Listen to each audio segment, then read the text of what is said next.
There are some patients that come in and they want to tell you kind of everything.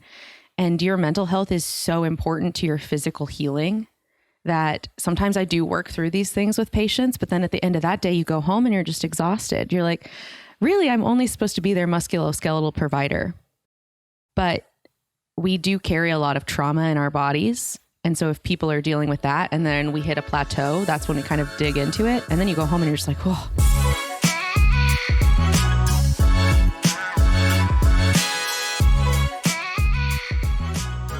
Hey, what's up, guys? Welcome to another episode of Doing the Work podcast.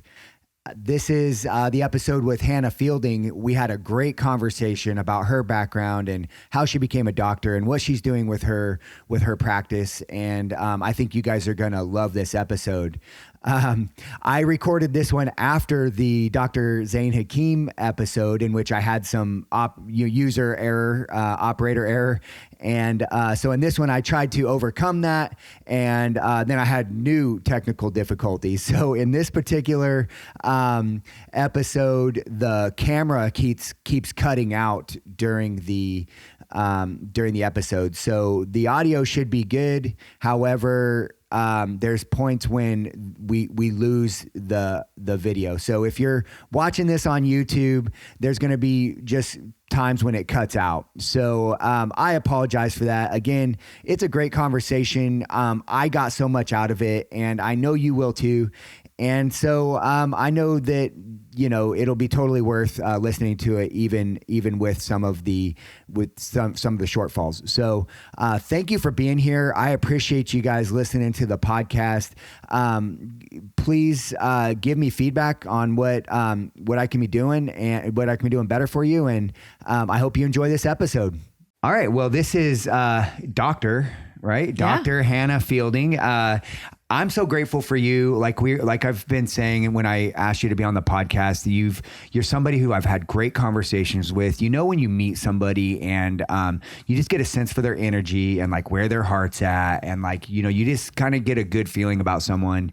And you and I met at the gym, but really we could have met anywhere. I'm sure our paths would have crossed in a lot of different ways because I think we're just we have similar interests in what we're doing. So I've learned a bunch from you and gotten a good feeling from meeting you. And I thought you'd be an awesome person to be on the podcast. So thanks for being here today. Yeah. Thanks for having me. I feel like it was really serendipitous for end of COVID, not having worked out, really grew up kind of immersed in athletics and then just wasn't doing anything through grad school, and then getting out and hitting COVID. And I was like, you know what? I gotta get back in shape. We gotta get doing something, gotta get moving more, and found that July challenge. Yeah. Oh yeah. You started with the challenge, right? Yeah. And then matched me up with Sarah Stewart, who works for Rosti, actually works for a doctor that I knew in undergrad. No way. And was like, oh, you work for, Dr. So-and-so. Oh, wow. She was one of the reasons I went to chiropractic school. So that was just crazy connection. And she said, well, this gym is moving on to bigger things and is looking for a chiropractor. And it was the second day that I came in there, and I was like, oh, I think some things are falling into place here. Yeah, absolutely. And that's kind of how I felt. Exactly, kind of sums it up. It's like you arrived and it was a lot of things were kind of falling in place. And so I thought that was super cool. And it's funny because, you mentioned you were in sports. And I think when I friended you on Facebook or whatever, how you see who your mutual friends are. You had Liz. Liz. And I was like, I wonder how you guys know each other. And then did you tell me you water skied together or something? Yeah, she joined the UT water ski team. That was my sport growing up. Okay, so you grew up water skiing. Yeah, that was my thing. That's a competitive sport. Yeah, my parents did it recreationally, but some people that we did it with knew of the competitive side, and when I started doing it, they were like, oh, she's actually not bad. Maybe you should take her to a tournament. And my parents were just like, that doesn't make any sense, but okay. And so we went, and I did pretty well at that tournament and qualified for a regional event. And my parents were like, oh, that's a once in a lifetime thing to take our kid to some regional thing. Let's go. And so at regionals, I qualified for nationals, and they're like, well, we have to do that. That sounds so cool. Let's go. And so we went to nationals when I was 9. And I qualified for the next year. You were young. Young. Wow. You can teach anyone anything when they're young. I truly Right. believe. You don't have any bad habits, you know. Exactly. So since then, I did like 11 nationals in a row. While I was like, still being monetarily supported by my parents. Now it's too expensive to do, but. Is there like, well, okay. So are there different events in like, is there like, I don't know, I'm thinking of like track and field, right? There's different types of events you can do. Is water. Yeah. What do you call it? Water skiing? Water skiing. Okay, Yeah. Just competitive water skiing. There's 3 main events. There's slalom, which is just like one ski and you go around buoys. So you win by buoy count and how fast the boat is going. And then trick is like a smaller wakeboard without fins, just kind of judged as how many tricks you do in a certain amount of time. And then jump is like how far you go off of a 5-foot ramp. Awesome. So what was your event? Slalom. I did all 3, but not very well. But like slalom Everyone was has their, their one that they're good at. Yeah.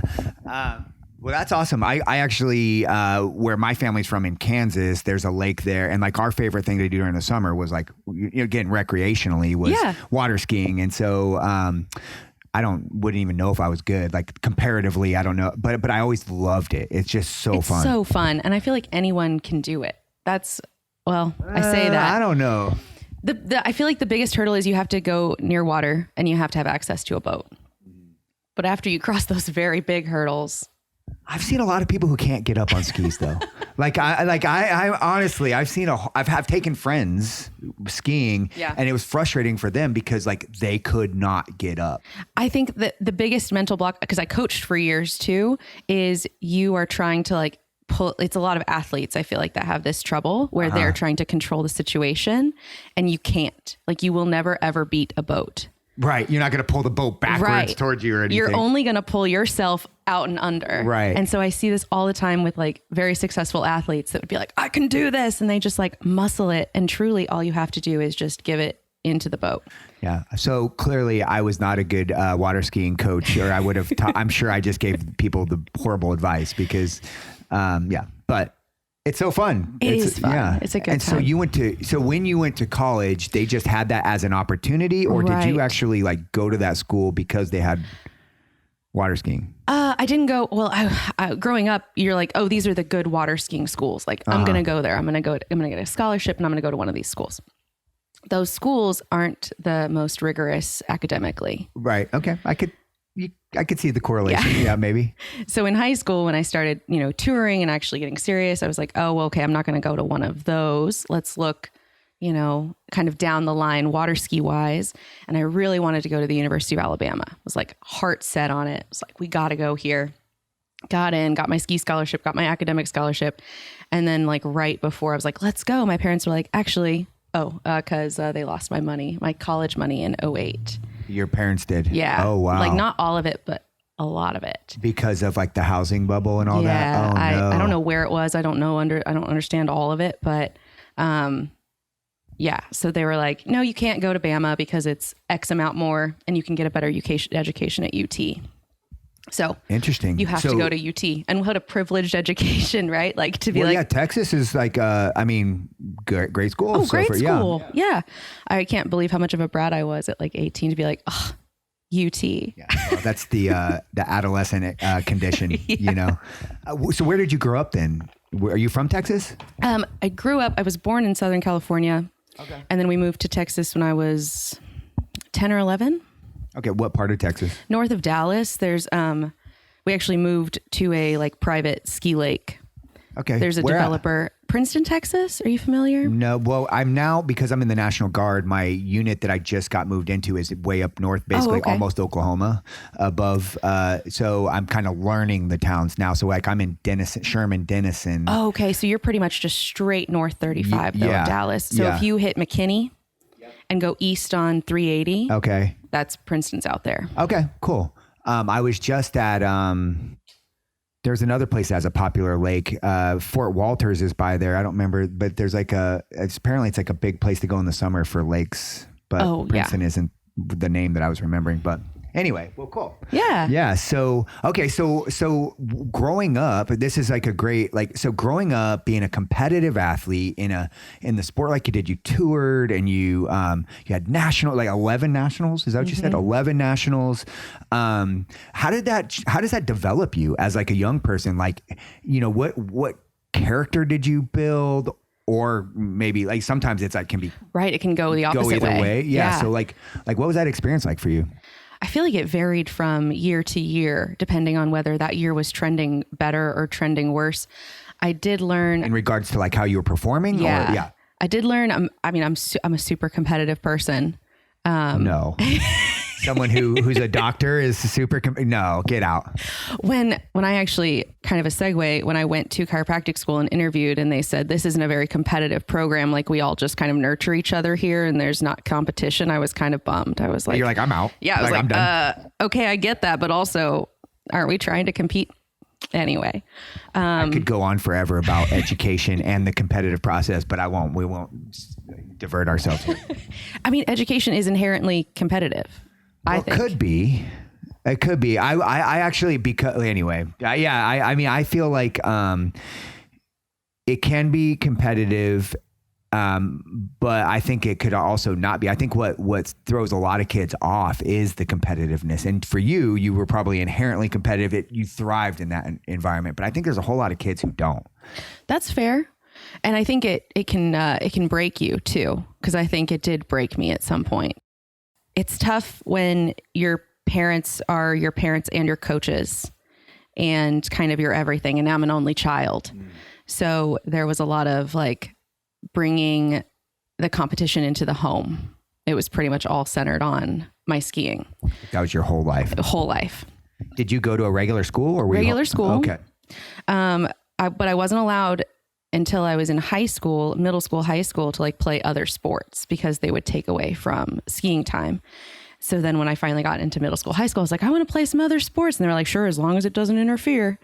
And then every off season was P90X for 3 months and like no carbs in like middle school, high school. So I got to college and just went crazy with food. Sure. And was finally like, the ski team at UT isn't very competitive. I more went there for the education and was going to ski for fun. So the ski team was basically just a party team. So I got to party with a bunch of new friends who also kind of liked skiing and eat whatever I wanted. And yeah, it kind of like nutrition went off the rails because it had been so regimented for so many years. Yeah. And, that's kind of like, I see that a lot with people, especially like, they're kind of getting like, they're into those college years or just after those college years. But like, it's when it's like the aggregate of many years kind of like being off the rails. And like for a lot of us who played team sports or played a sport, we had a coach, we had a team we were accountable to, we had a goal that we were working towards. And then when you kind of lose that, it doesn't all fall apart like the next day, but over time it really, and that's where at the gym, we see a lot of people like that. Like I've now not worked out for 10 years and I've been eating like shit and, and so that's kind of like a common story that I hear, Yeah. I fit right into that mold. I feel like, cause then college, I didn't really work out. I skied for fun. I skied at the tournaments. But didn't do well, didn't like improve my skiing at all. And so I'm interested about that. So it was kind of more recreational, you would say, like club, right? Exactly club. And you were a national competitor coming into it. And you felt like were you winning at least? I mean, like you said, you weren't doing well. You weren't getting better. I wasn't getting better. I wasn't winning still because the two best schools that recruit skiers internationally are in this region. They're both in Louisiana. Got it. Okay. So no, I was still competing with people that I'd been competing with and even people from Europe that I'd never competed against. So especially without training, without like working on diet, with horrible sleep habits, no, I wasn't winning. Yeah. Okay. That's interesting. I mean, just cause, and what it's kind of like I'm sure that was like somewhat of you're kind of saying it was kind of like a wake up call for you. Like, yeah. And, so going back to, I'm fascinated with so you had this very regimented, structured, focused childhood from like 9 years old. Yeah. Till you went to college. And,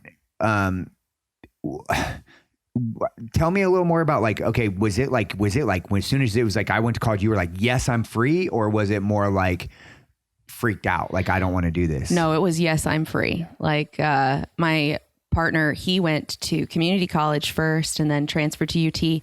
So smart. He's in like no student loan debt. He actually got paid to go to community college for different reasons. But you could not have told me at 18, like, no, you cannot go far away to a big university. Yeah. I tried to talk my daughter into my daughter's in college right now. One of my daughters is in college right now. And I tried to get her to go to community college first. And she's like, Dad, ugh. Like, you know, she was like so embarrassed that I would even bring that up. And I'm like, I'm telling you, like I went from a community college and transferred into an Ivy League school. So it's like, there's no shame in that. Absolutely not.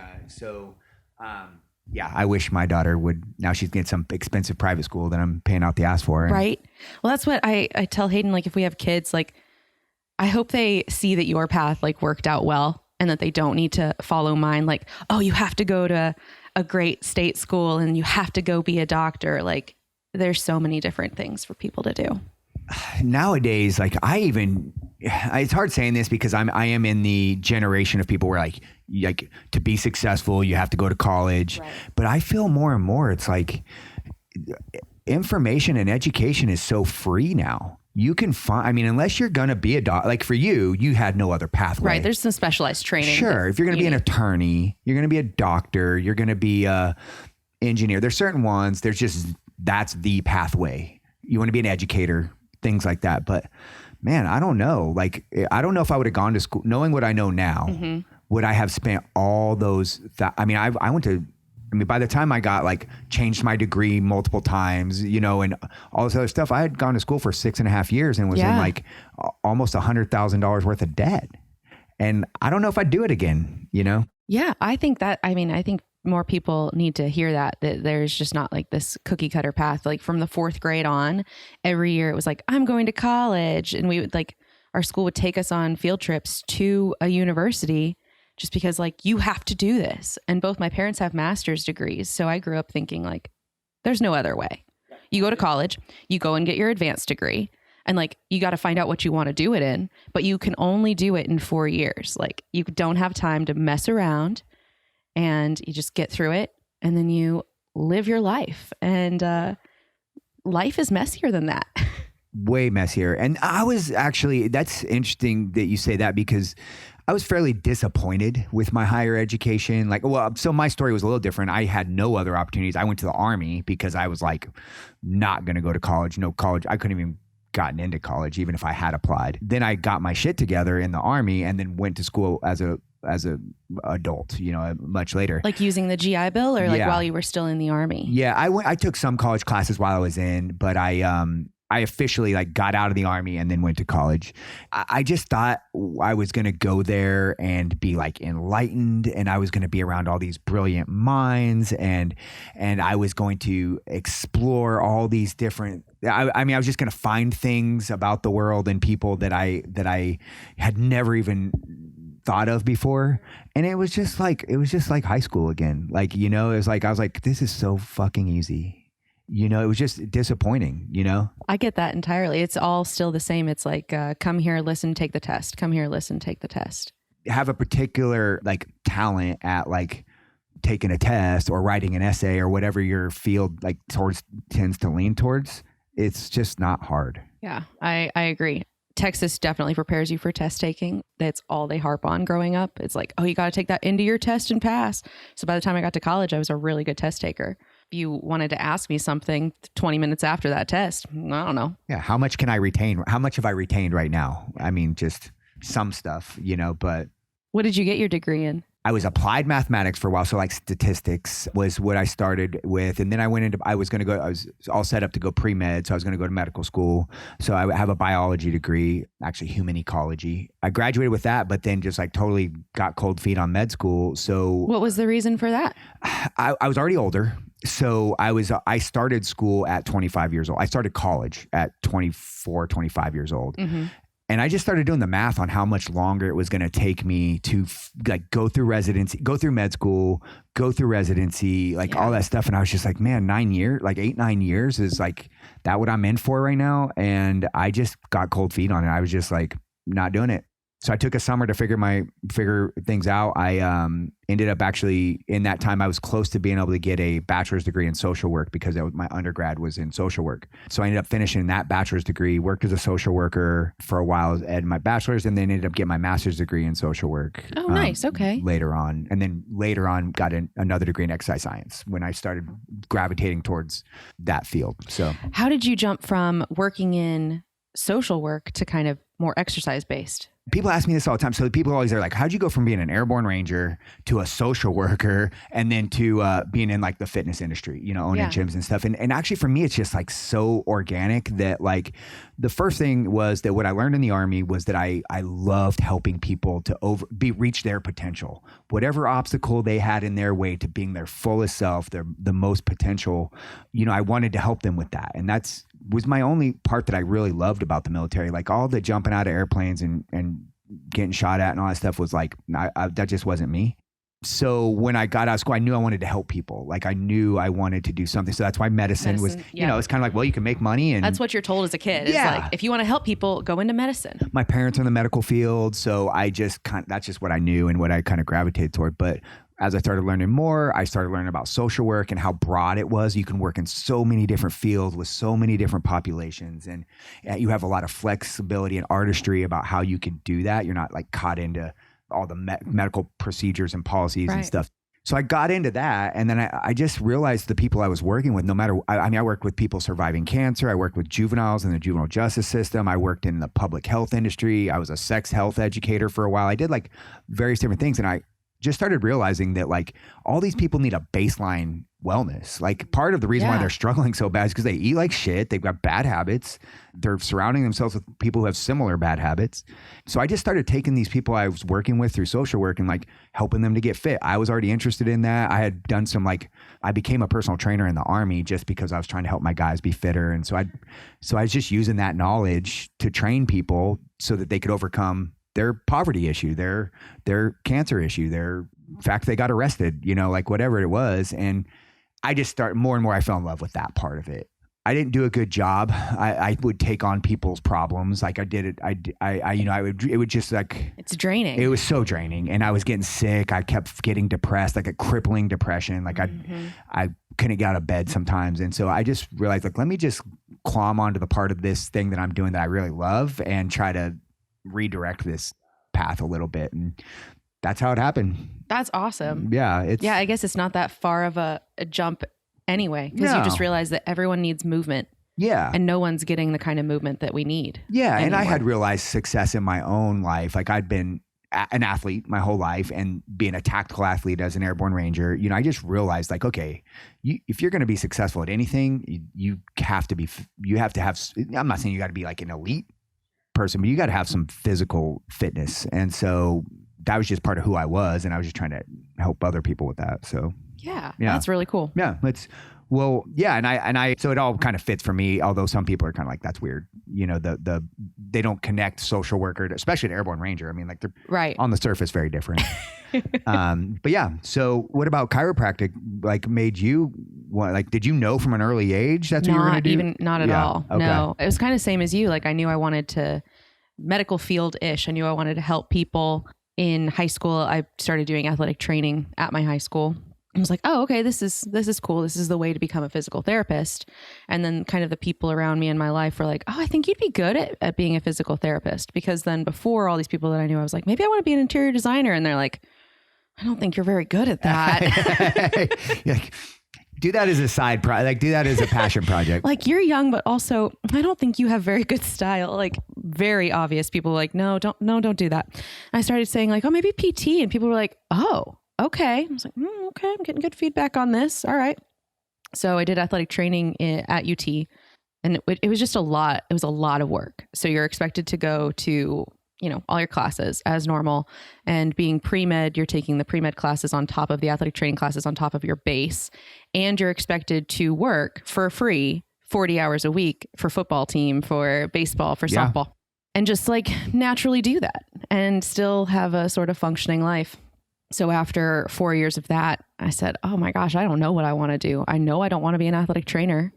You're asked to work far too many hours for too little pay, and no one knows what you do.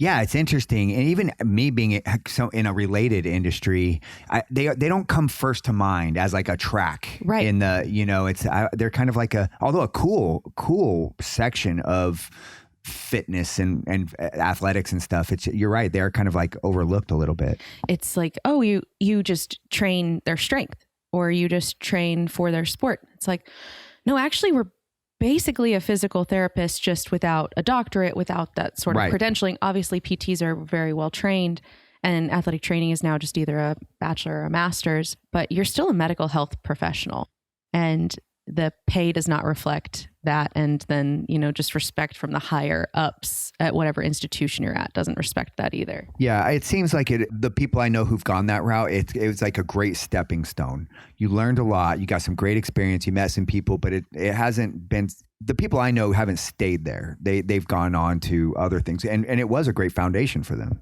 Like you. I would agree. I mean, I went in knowing like, I don't want to just do this. And I met some friends in that program at UT that were like, I'm just going to do this. I'm happy to be at a high school for the next, for my entire life. I'll retire at a high school. I'll work those 80 hours a week, but I love those kids. And so there are people that have stayed in it, but personally, my friends, especially the ones who are still in it, are struggling mental health wise. Especially through COVID, they were asked to do things kind of outside their scope. And now that they're back in the athletic training room, are struggling and looking for the next bit. And so I'm like, yeah, do chiropractic. So what do you think is causing their mental health issues? Like, I think a lot of it's always being on call. You are always at a coach's desire, whim to do anything.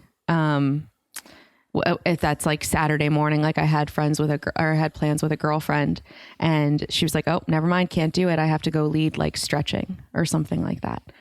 I'm like, so that wasn't even like a planned thing. They just called her in to do that. They just call you in to do it. You're routinely working just crazy hours. Even if the place tells you, when you come in like, oh, we max at a 40-hour work week. It's never a 40-hour work week. Especially with charts on top of it when you go home. So you can never like leave that behind. I have friends whose coaches and whose parents, if they're at a high school, will text them at like 10 p.m. at night on a Friday with like, this is going on. What should I do? And you're like, it's 10 p.m. on a Friday. I should be asleep. So there's a lot. It just like, it never stops. That sounds like social work to me. That's kind of like what happened with me. It was like kind of like you were constantly dealing with people's, problems, their issues, and it was hard to get away from it. And it was usually something that like, it was hard to shake off too. Like when you were off. Yeah. I mean, I don't deal with it on that scale, but there are some patients that come in and they want to tell you kind of everything.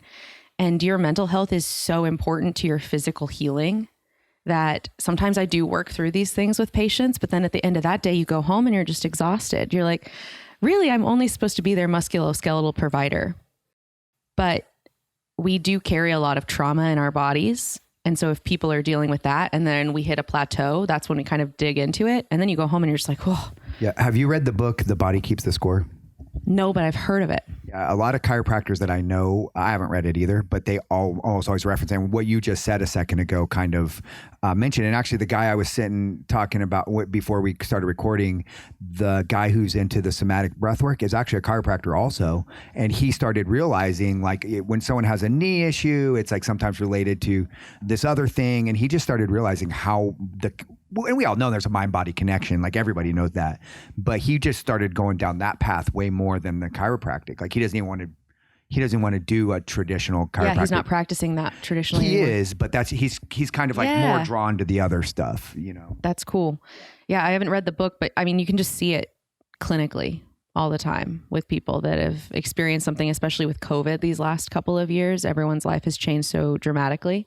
So if someone comes to you, let's just say, this is completely hypothetical, and you're working on the issue that they came to you with, but they start talking, right? They start saying, I got this, I got a relationship problem, or I got a money problem, or whatever it is. Do you change how you're treating them a little bit? Because most of us, or most of the medical, like this is kind of my frustration sometimes with the medical practice and the medical fields it's just treat the body, treat the symptom, and like, don't worry about that other stuff. So how does that play into how you do your work? Yeah, it changes it. Usually if someone tells me something like that, I currently treat in like an open treatment bay. Oh, so if okay. someone were There's to no like privacy. there's no privacy. So if someone says something, hinting towards that, I'll usually either ask them into my office so that we can chat about it. I had to do that a few times over the last couple of years. Just, okay, hey, yeah, like let's talk about that a little bit more. But that being said, like that's not what I'm trained in. So there's a lot of things that are outside my scope. I was just going to say, you got to be careful about crossing that line. Absolutely. So, I'm here to listen, and I'm here to tell you how maybe I think that plays into the situation that we're dealing with, whether that be muscle tension or, poor sleep, which is leading to some of these things. But lately I've always recommended BetterHelp. I've used it myself and it's inexpensive. It's this app where you can get matched with a counselor and do video chat, or you can text them whenever. Is it? I'm sure there's for some fee or something. Yeah. But it's much, much cheaper than regular therapy. So especially for my patients who are having monetary issues, like they're even struggling to pay to come see me, I'm like, try out this BetterHelp. That's awesome. I want to say it's like $250 a month or something like that, but that's unlimited. Yeah. Talk text therapy. I mean, you can't get that if you don't have insurance, and if you're seeing someone weekly or even twice a week. Yeah. That's amazing. Yeah. It's a really good price.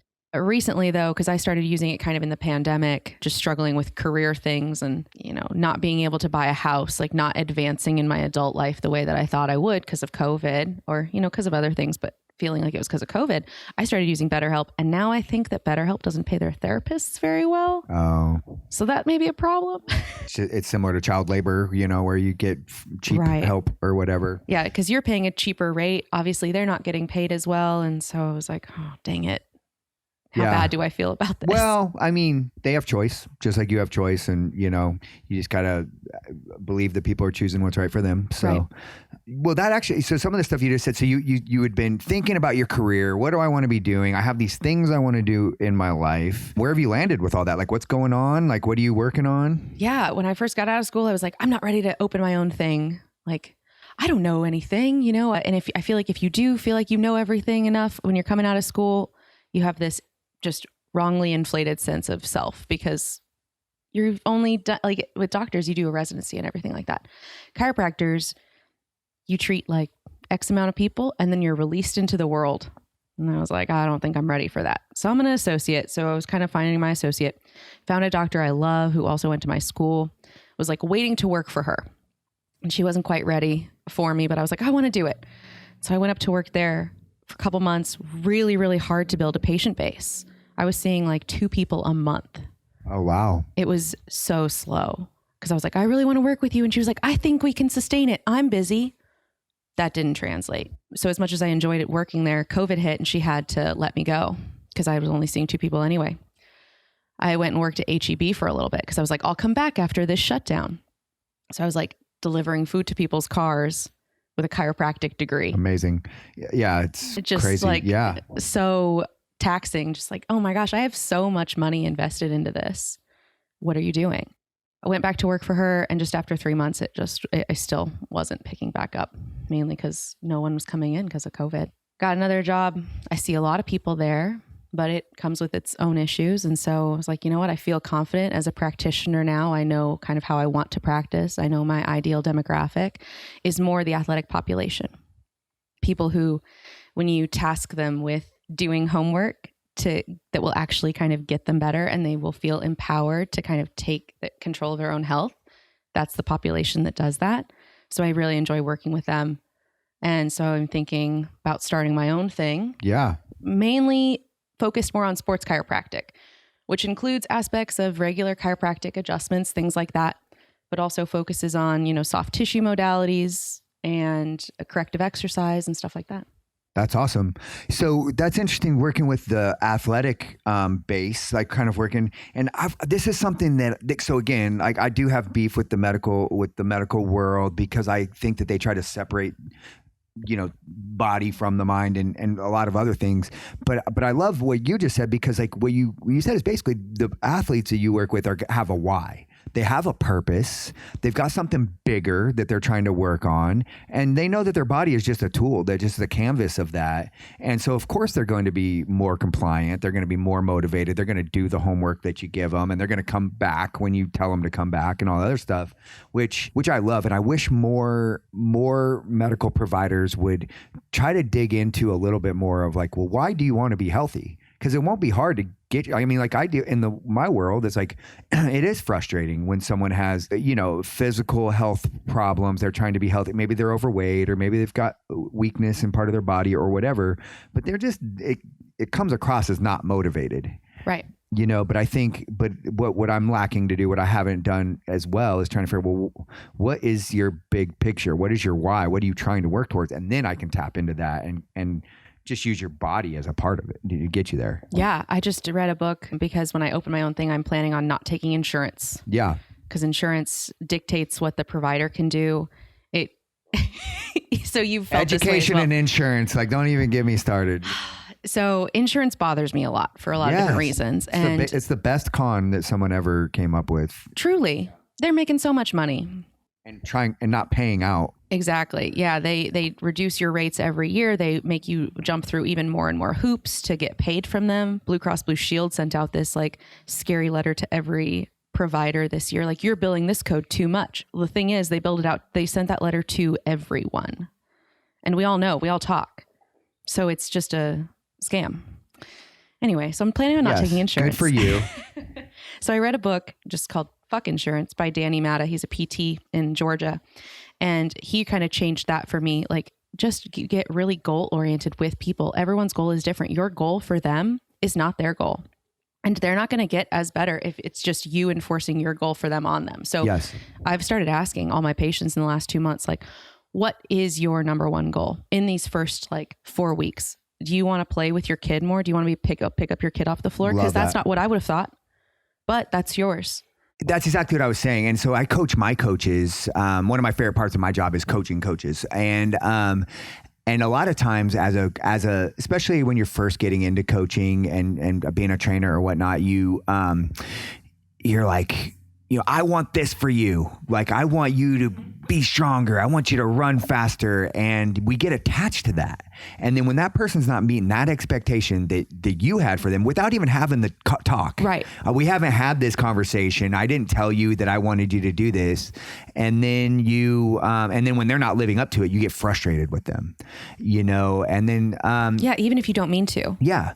And even if it were their goal, would I like to really have this be just completely unattached to an outcome? Like, I'm here with you in this moment. And I know that what we're doing together right now is going to make you better. And I have a vision. I have an intent that I'm trying to get you towards. And I'm just I'm not going to attach to that. I'm not going to set you or me up for failure by just because then you get locked in on it. Like, I won't accept any other outcome than this particular outcome. And then it's just a recipe for frustration and discontent and all that other stuff. And quitting. Yeah. And just stopping everything completely. Absolutely. Yeah. It's because perfectionism comes in. And once you get locked into perfectionism, it's just a matter of time when you're going to stop. Absolutely. Yeah. So I love that you're doing that. And so how has that worked?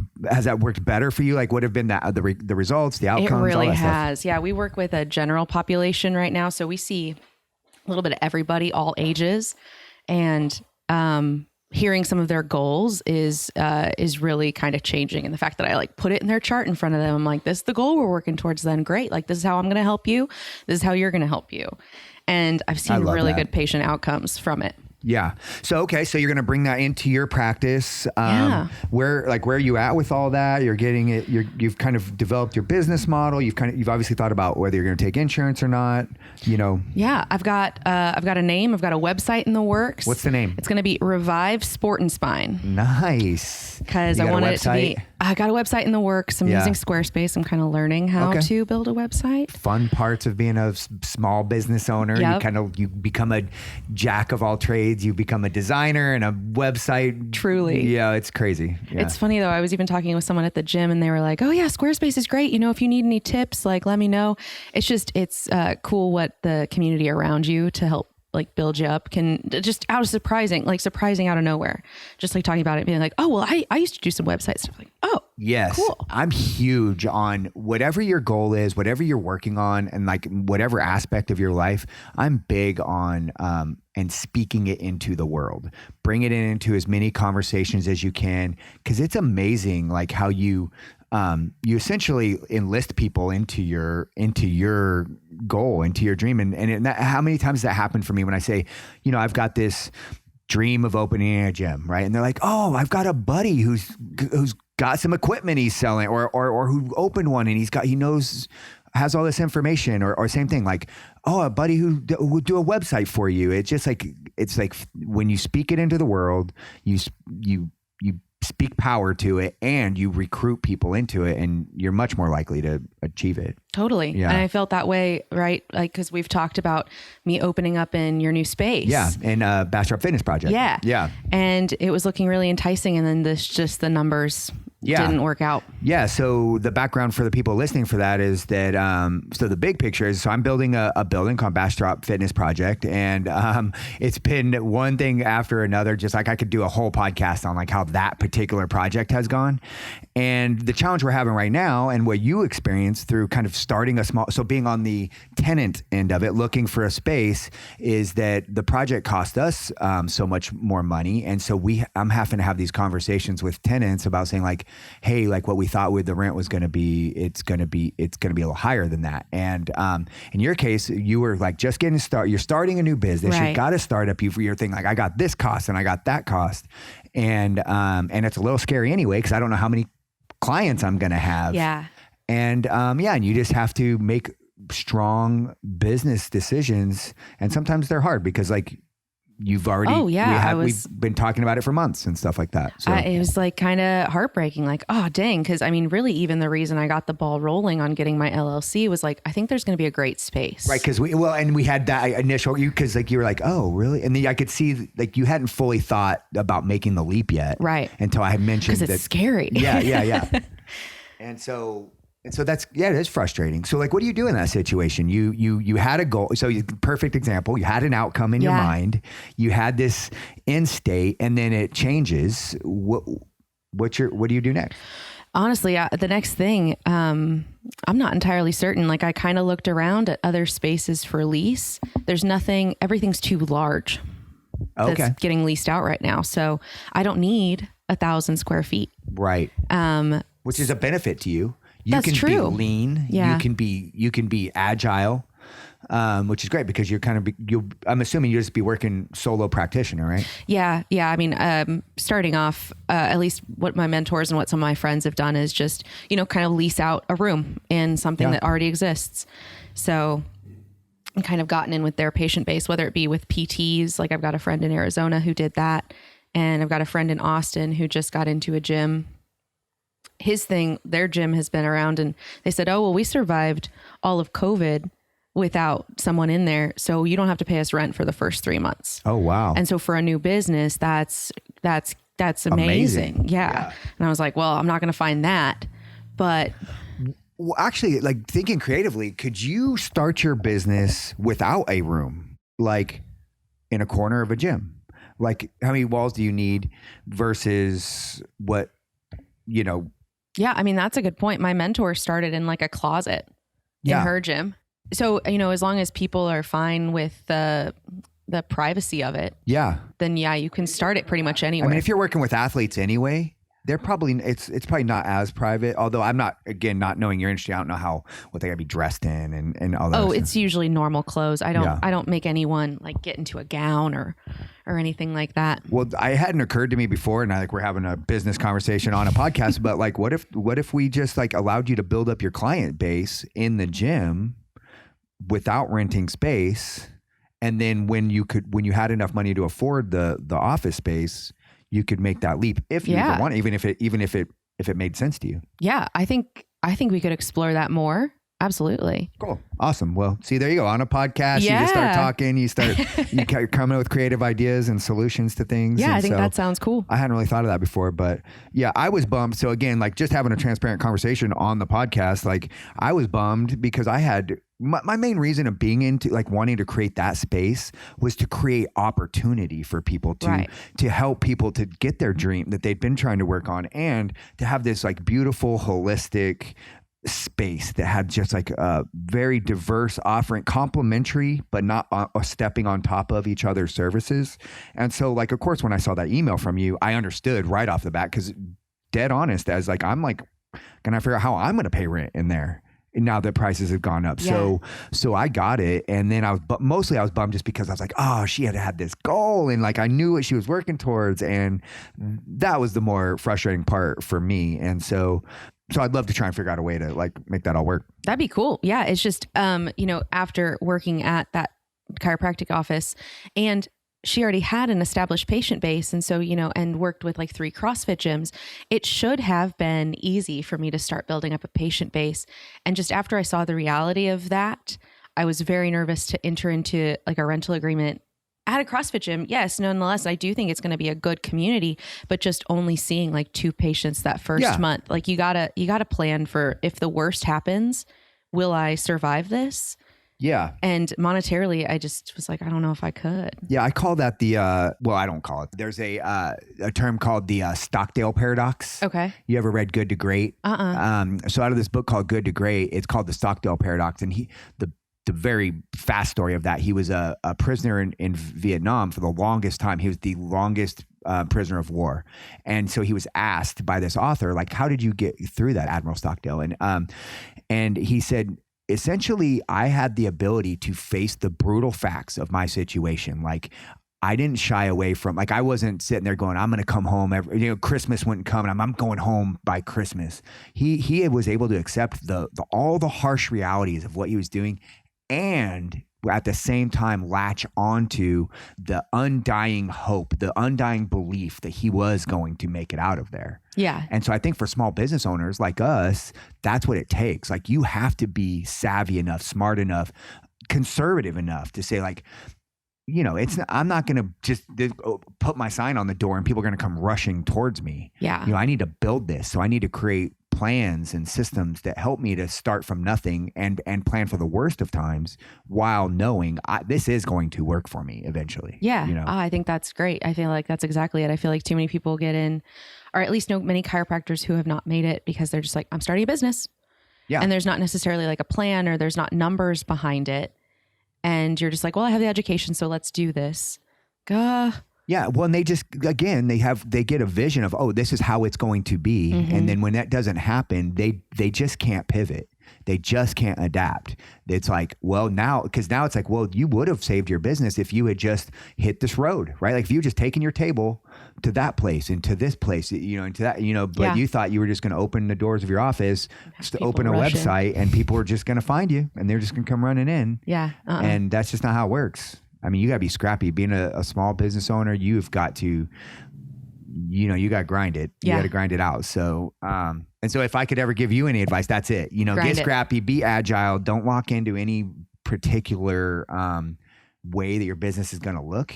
Have hope for it, guide it in a certain way, have a vision, and also be okay with it not ending up like that. Yeah. I mean, that's kind of the same theme what we were talking about earlier. Once you like lock into being a perfectionist, things can really go downhill. So you have to be open to new possibilities. Yeah. And doctors have hard times with that, No, never. High achievers, I know. Yeah. The high achievers are the ones that really, of course they achieve in a lot of areas, but sometimes they at the cost of other areas. You know? So, cool. Well, as we start to kind of get to the end of this, was there something you thought I was going to ask you about, or you had hoped I'd ask you about that you thought we should? No, I don't think so. I think we covered I feel like we talked about my childhood all the way to now. Look at that. We just went through it all. Well, this was great. Such a great conversation. Yeah. I'm so grateful for you. I never know what to expect out of these things, but this was, I learned a lot about you, and I learned a lot about what life is like for someone who follows a path like yours. And I hope the people at home also got something out of it. Yeah. Thanks for being on. Cool. Thanks so much.